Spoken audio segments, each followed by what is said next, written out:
Ciao a tutti e benvenuti sul mio canale.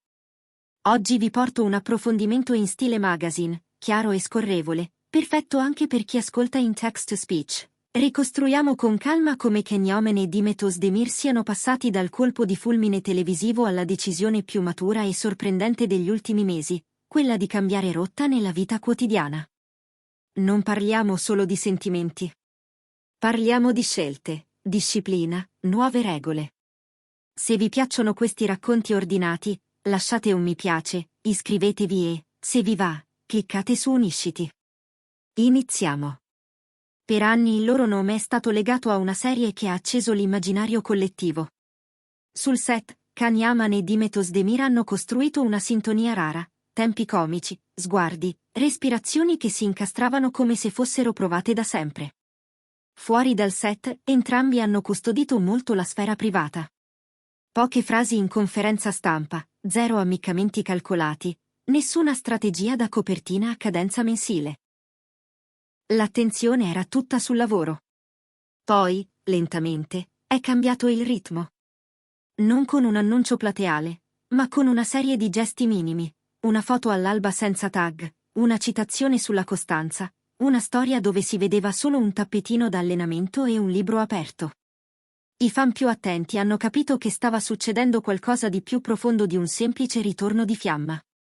Quel qualcosa ha un nome preciso, scelte di vita condivise. Can e Dimet raccontano persone del loro giro, hanno fissato per la prima volta un patto non su come apparire, ma su come vivere. Hanno preso carta e penna e hanno scritto poche, chiare regole.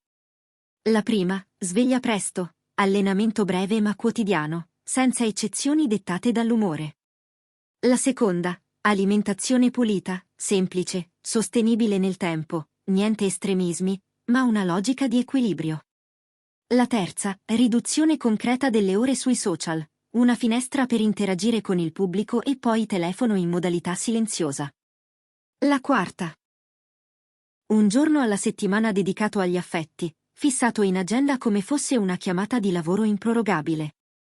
La quinta, rispetto assoluto del sonno, con orari di stop anche durante i periodi di riprese più intensi.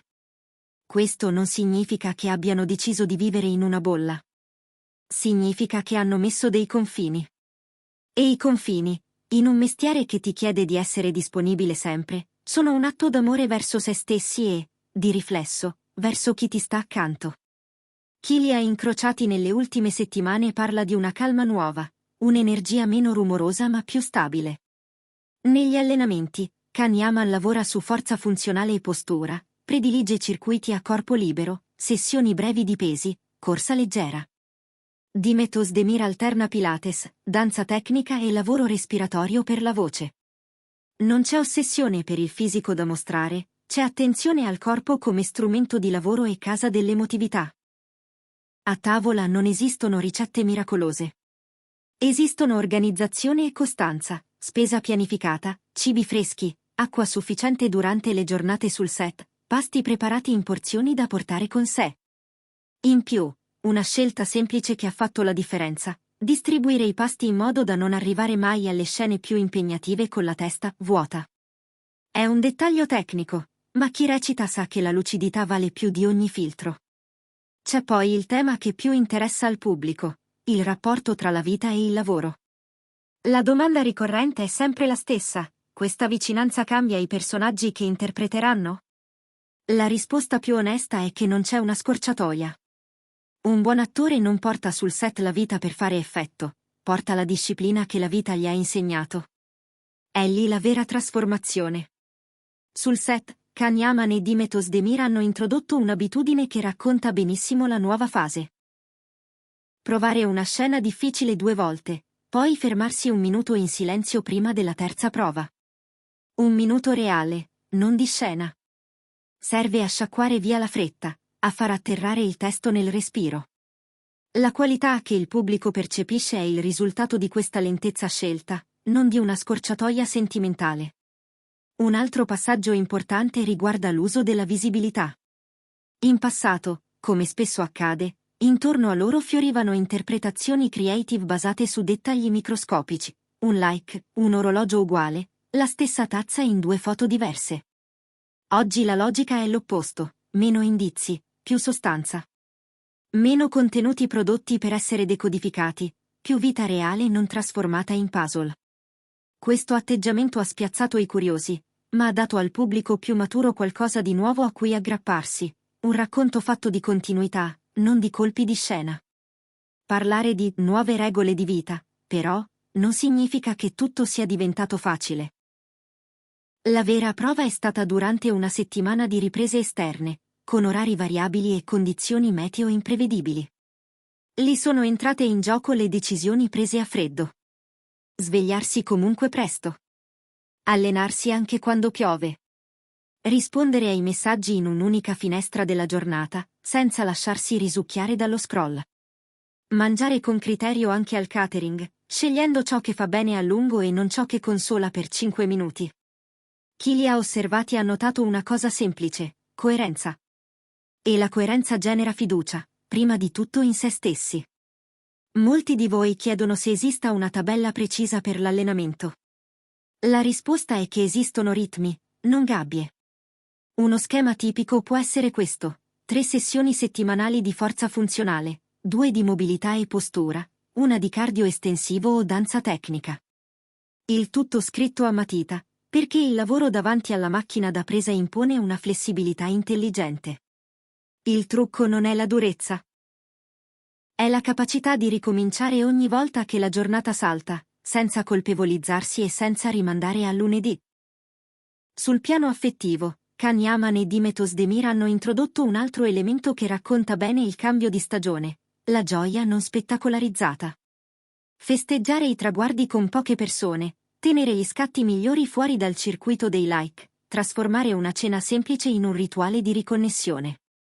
Questo non perché ci sia qualcosa da nascondere, ma perché ci sono cose che hanno bisogno di avere peso e non volume.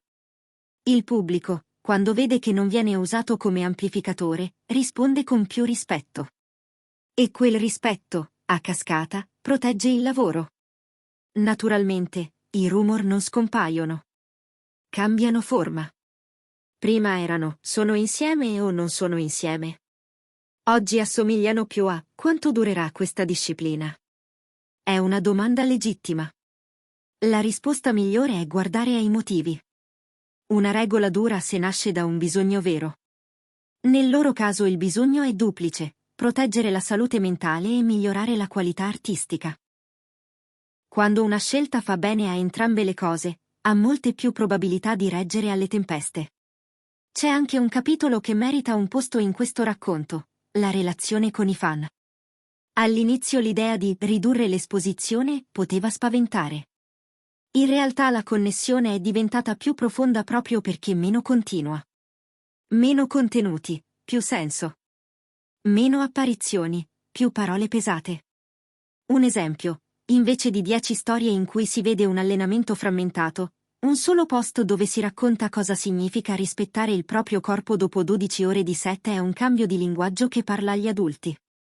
E la verità è che il loro pubblico è cresciuto con loro. A chi ama le curiosità pratiche, ecco alcuni tasselli che spiegano il presente. Letture serali condivise su testi di recitazione e scrittura. Pause di respiro prima delle scene emotive. Pianificazione dei viaggi in modo da non entrare mai direttamente in un evento dopo un volo notturno. Piccole regole che hanno un effetto enorme sulla resa, sulla pelle, sulla voce. Non fanno rumore, ma spostano gli equilibri. Arriviamo al punto che tutti aspettano: che cosa significa tutto questo per la loro storia? La risposta più pulita è che l'amore qui non è raccontato a colpi di trailer. È vissuto nella manutenzione del quotidiano. È l'accordo di rispettare i tempi dell'altro. È la libertà di dire oggi no, senza timore di deludere. È la capacità di sostenersi senza sovrapporsi. Se c'è qualcosa di nuovo, è proprio questo: niente fuochi d'artificio per distrarre, ma un fuoco basso tenuto acceso con cura. In conclusione, il percorso di Can Yaman e Dimetos Demir non è una lista di promesse, è una sequenza di azioni piccole, ripetibili, concrete. Hanno scelto di rimettere ordine dove la velocità del mestiere crea confusione. Hanno scelto di trasformare una storia che tutti volevano leggere come favola in un esempio di equilibrio. È meno spettacolare? Forse. È più vero? Decisamente sì. E quando la vita diventa più vera, il lavoro diventa migliore. Lo vedremo nelle prossime scene, non perché cercheremo i segnali nascosti, ma perché sentiremo un respiro più profondo. Se questo racconto vi ha dato un punto fermo in mezzo al rumore, fatemelo sapere nei commenti. Quale di queste regole vi sembra la più difficile da mantenere nella vostra vita? Quale vorreste provare da domani mattina?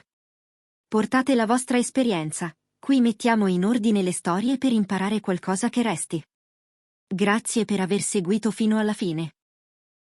Se volete altri approfondimenti su Can Yaman e Dimetos Demir, iscrivetevi, attivate la campanella e noi ci rivediamo presto con un nuovo episodio.